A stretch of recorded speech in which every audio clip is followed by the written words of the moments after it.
Realmente el trabajo de la masonería en Querétaro y en todas partes es un trabajo de crecimiento personal, reitero, pero es una filosofía de vida.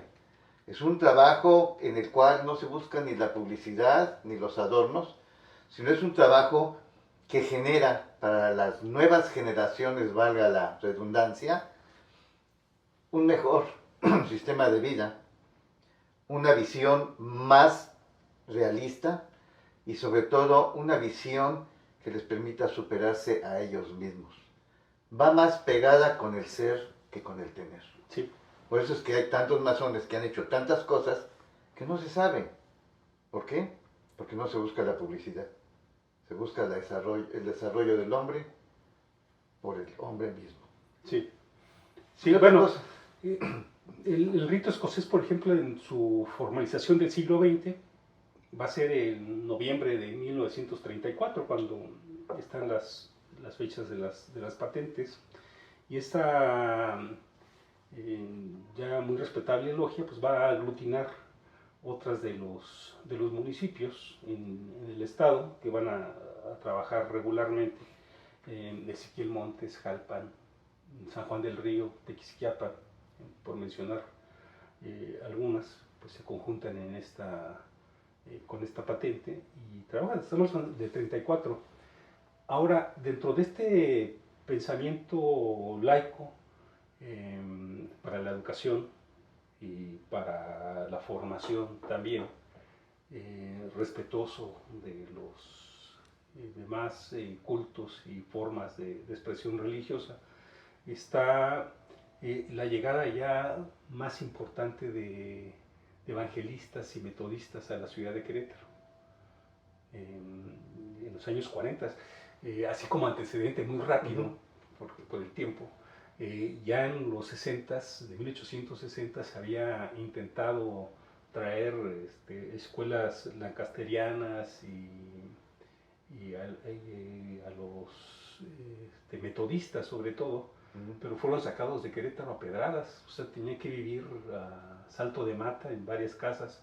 Cuando se enteraban de que hacían culto divino los domingos, pues les pedían las casas. O sea que alguna vez el obispo de aquella época, don Rafael Camacho, fue a rescatarlos porque estaban apedreando la casa y ya habían lastimado a varias mujeres y niños que se encontraban en ese momento en el templo.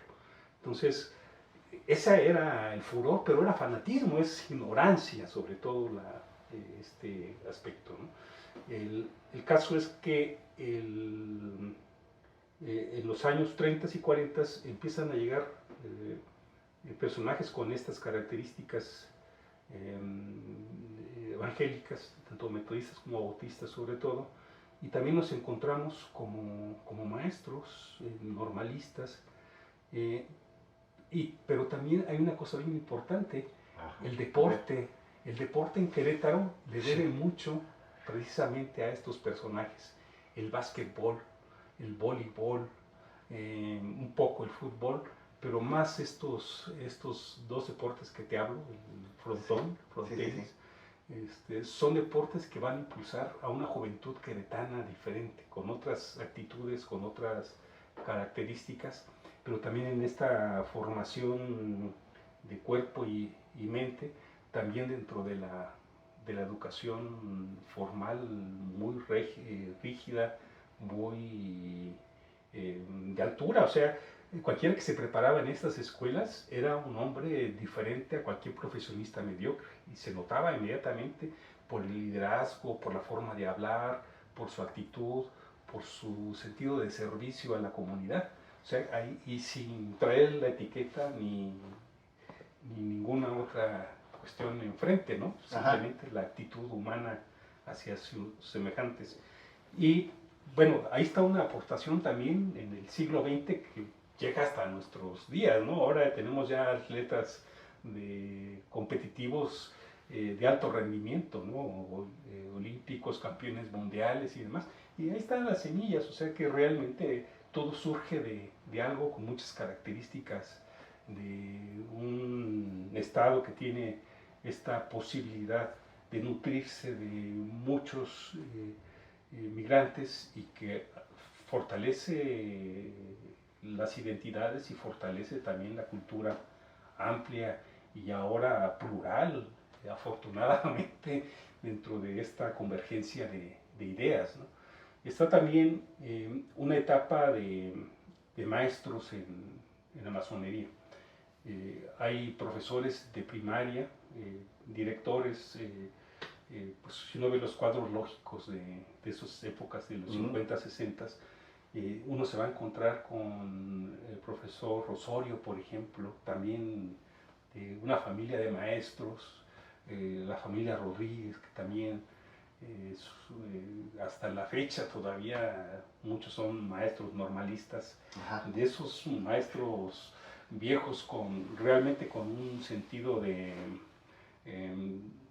profesión, de lo que es realmente profesar una disciplina y creer en ella, ¿no? Entonces ahí está otro señalamiento.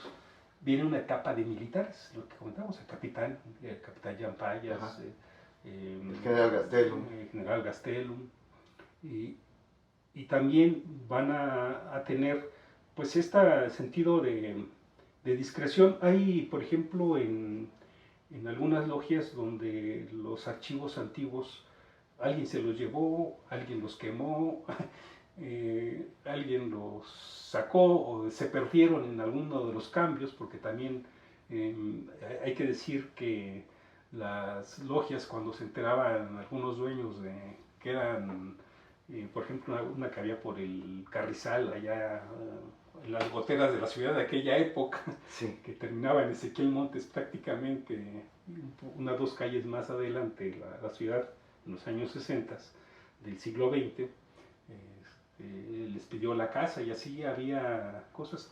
Está el Instituto Benjamín N. Velasco, de formación militar, también de un masón muy distinguido, López Guerra, que hasta la fecha siguen estando a plomo dentro de algunas de las logias, los nietos y bisnietos posiblemente de ellos, y el aspecto de que en ese instituto, donde ahora es un hotel que está en Hidalgo y Guerrero, en la esquina, ajá, está ahí precisamente hubo un templo para hacer tenidas de la logia, como hubo otros así en estos, pues el más decano de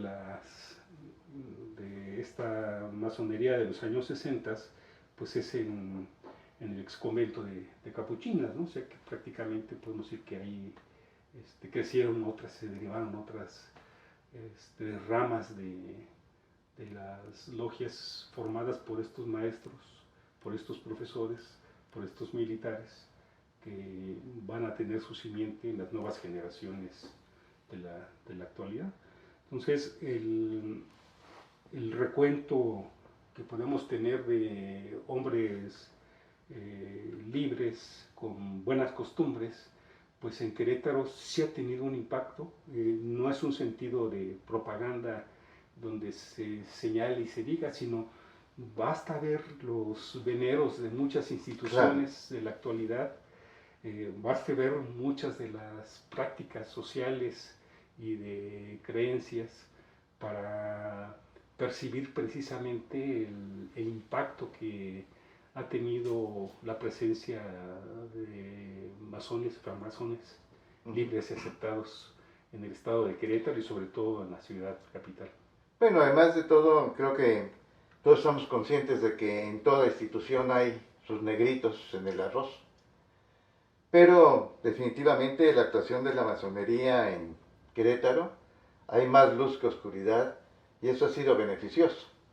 Ha sido beneficioso para la sociedad, una sociedad que en muchas ocasiones ha recibido esos frutos, los ha degustado y los sigue repartiendo sin saber cuál es su origen. Y su origen está dentro de seres que han pertenecido o pertenecen a la misma institución masónica. ¿Algo más que quisieras agregar, maestro, por favor? Pues bueno, que este es un acercamiento al tema, o sea, y yo por mi parte sigo documentándome y siguiendo estas líneas de documentos sueltos o de aspectos que tienen que ver en su momento con la Inquisición, que tienen una referencia a este tipo de ritos. Y el caso es que pues, va a llegar un momento que podamos compilar esto, pero también es una tarea de los nuevos miembros de la masonería en Querétaro, o sea, tomar la estafeta y en este aras de la juventud, del conocimiento, más allá de la curiosidad, sino como el saber que son parte de un legado que no siempre, como dices, ha sido plano, sino más bien en desencuentros, en conformación discreta de lo que es la masonería y que se ha sostenido como una institución fuerte y sigue siendo formadora de hombres libres hasta la actualidad. Bien, algo que me preguntaban era por qué nosotros no damos una bibliografía al respecto, y sí, vamos a recomendarles 2 o 3 libros sobre historia de la masonería para que se documenten, para que no solamente crean en las palabras de quienes estamos exponiendo o queremos hacer de su conocimiento cuál ha sido la importancia de la masonería en Querétaro. Está el libro que mencionabas de José María Mateos, la historia de la masonería. Está otro que es Contribuciones a la historia de la masonería en México, de Chisholm. Y está uno de Luis J. Salce. Sí, ¿Verdad? Es una enciclopedia. Sí, que Luis J. Salce, algo que llama mucho la atención, es que él dice, yo no invento nada, yo expongo lo que vi y lo que viví. Y eso es lo que yo les platico. Pero, para profundizar, hay que escarbar, hay que interesarse en el tema.